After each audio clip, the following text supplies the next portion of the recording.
Welcome back to the channel. My name's Brian Kingsbury. Today we're going to do another Brian Reads the News segment. This one coming to us from usmagazine.com. It's titled 80 Stars, Where Are They Now? This was published on February 18th, 2022. Let's get into it. While some of today's biggest A-listers got their starts in the 80s, many of their famous contemporaries in the me decade live quieter, more low-profile lives today. Molly Ringwald, for one, became an 80s icon while starring in a slew of coming-of-age films directed by John Hughes. Looking back on the movies, the actress agreed that certain aspects should be viewed more critically in modern times. However, she noted that the projects impacted young people for a reason. Quote, "I know that my own experience was," Ringwald told NPR in September of 2018 of teen culture. Quote, "I know what my own experience was," Ringwald told NPR in September of 2018 of teen culture during the decade. "I feel like the movies that I made then were very much representing the culture at the time, and I feel like that is why they resonated with people, because it was their experience and they did feel that they had these films that they were real. They didn't have that sort of after-school special feeling where somebody was teaching them a lesson, you know. It didn't feel like that." The Riverdale Star acknowledged there were certain films, including 16 Candles, that bothered her during filming. While Hughes did listen to me in a lot of ways, she didn't want to cross the line with her feedback. She goes on to say, quote, "I believe that there's still a lot of good in the films and there's a lot that I'm proud of," she explained. "And I feel like in a lot of ways they touched teenagers and sparked a conversation that is important. And having a teenage daughter myself, I know that it's not always easy to get teenagers to talk.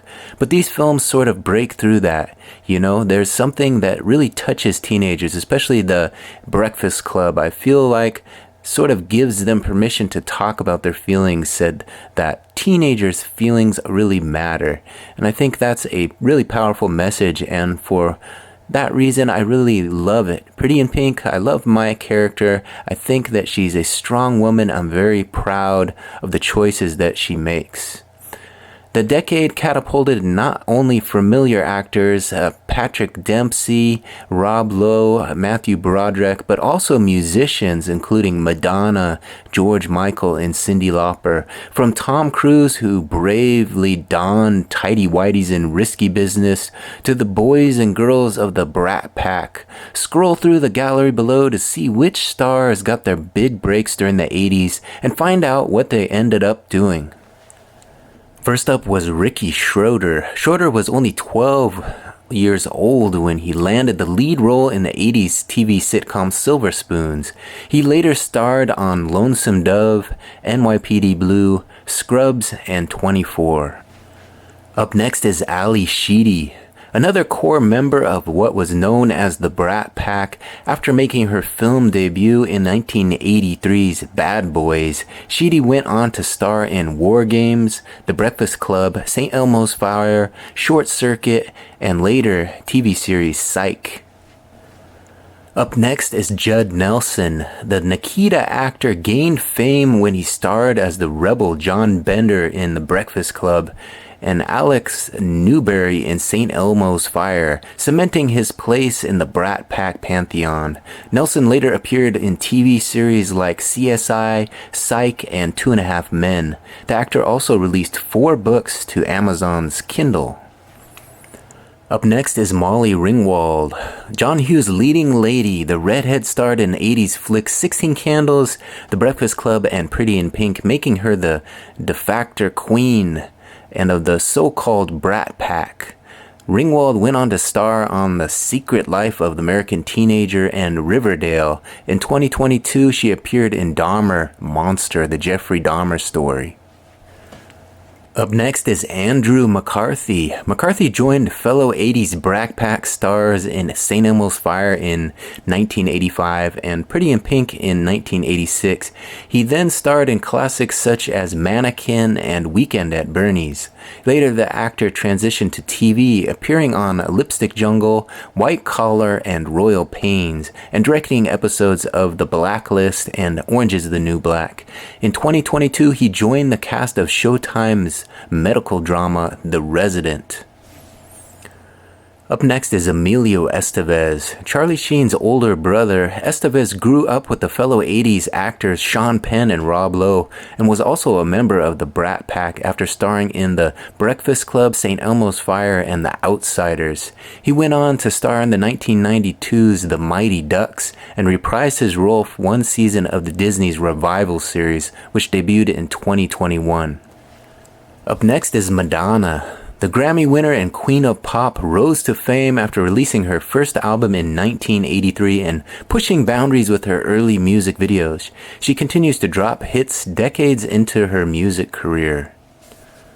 Up next is Anthony Michael Hall. Another John Hughes favorite, Hall gained fame while starring in the 1983 comedy National Lampoon's Vacation, and then in 1984's 16 Candles and 1985's The Breakfast Club, in which he played the lovable geek. Ditching his nerdy side, he later appeared on Psych, The Dark Knight, War Machine, and Riverdale. Up next is George Michael. The English singer-songwriter became one of the world's best-selling musical artists after rising to stardom during the 80s for his post-disco dance pop music. The Faith singer, who started out as part of Wham, died in December of 2016 at age 53. Up next is Demi Moore. After dropping out of high school at the age of 16, Moore starred alongside ex-fiancé Emilio Estevez and Rob Lowe in St. Elmo's Fire and About Last Night. In the 90s, she took on critically acclaimed roles in A Few Good Men and Indecent Proposal.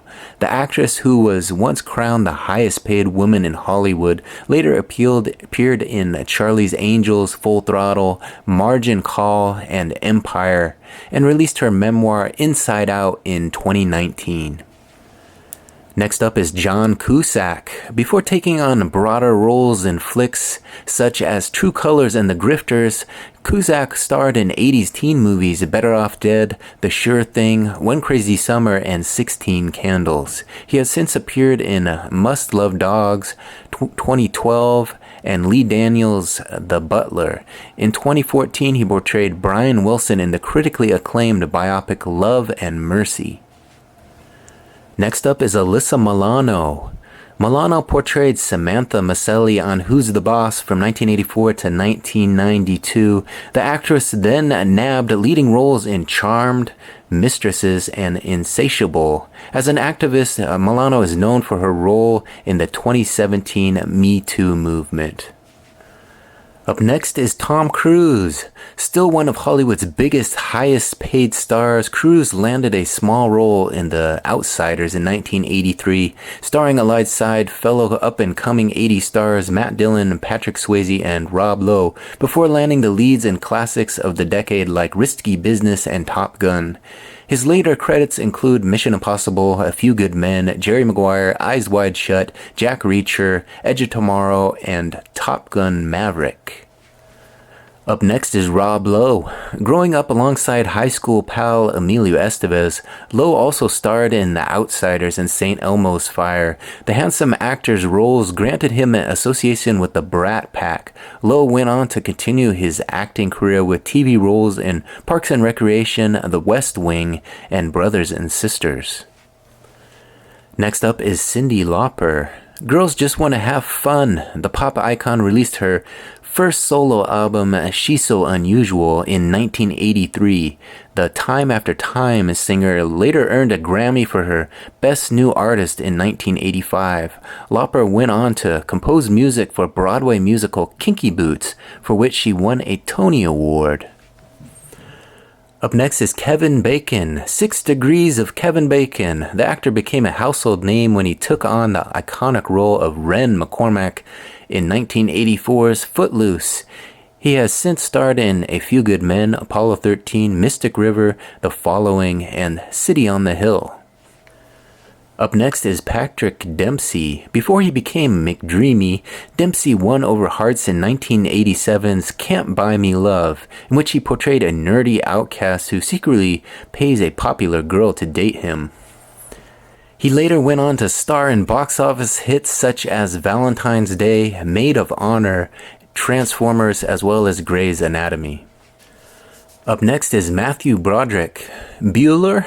Broderick became a household name in 1986 when he portrayed a clever teenage slacker in Ferris Bueller's Day Off. He went on to star in Election, The Producers, 30 Rock, and Better Things.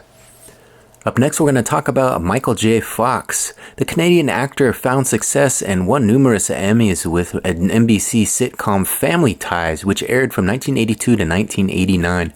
Fox became a superstar when he played Marty McFly in beloved time travel trilogy Back to the Future in 1985. Years later, Fox, who suffers from Parkinson's disease, lent his voice to films like Stuart Little and appeared in TV shows such as Spin City, The Good Wife, Scrubs, and Curb Your Enthusiasm. Up next, we're going to talk about Mr. T. Pity the Fool. Mr. T, whose real name is Lawrence Turode, gained fame for his role as B.A. Baracus in the 1980s TV series The A-Team and as boxer Clubber Lang in the 1982 film Rocky III. In 2006, the wrestler starred in TV Land reality show I Pity the Fool. Up next, we're going to talk about Corey Feldman. After beginning his acting career at the age of 3 in commercials, Feldman went on to land some of the biggest roles in the 80s, including Friday the 13th, The Final Chapter, Gremlins, The Goonies, and Stand By Me. Feldman went on to appear in numerous reality TV shows like The Two Coreys and Dancing on Ice. In 2013, he released his first memoir, Choreography. Next actor we're going to talk about is Drew Barrymore, one of Hollywood's most recognized child actresses. Barrymore made her television debut as an 11 months old, starring in commercials. The wedding singer actress made a name for herself when she starred in Steven Spielberg's E.T. the Extraterrestrial in 1982. Still one of Hollywood's biggest names and now a mother of 2, she went on to star in the Charlie's Angels reboot alongside actor Adam Sandler in numerous films, including 50 First Dates and Blended. She launched her own talk show, The Drew Barrymore Show, in 2020. The final actor we're going to talk about is Matt Dillon. Dillon played the bad boy in numerous 80s flicks. The There's Something About Mary actor appeared in Little Darlings, My Bodyguard, Tex, and Rumblefish, and starred alongside Rob Lowe in The Outsiders in 1983. He later appeared in You, Me, and Dupree, Wayward Pines, and Modern Family. Alright, there you guys have it. Another successful Brian Reads the News segment. Again, this one's coming to us from usmagazine.com, titled 80 Stars, Where Are They Now? Hopefully you guys enjoyed this little look at some of the 80 stars to find out what they're doing these days. Was one of these on the list your favorite back in the day? Put it in the comment section, and if you were surprised at what they're up to, put that as well. And of course, if you enjoyed these Where Are They Now videos, be sure to subscribe to the channel. There's a look at my channel, just Brian Kingsbury on YouTube. We're sitting at 1.16 thousand subscribers with 4.8 thousand videos.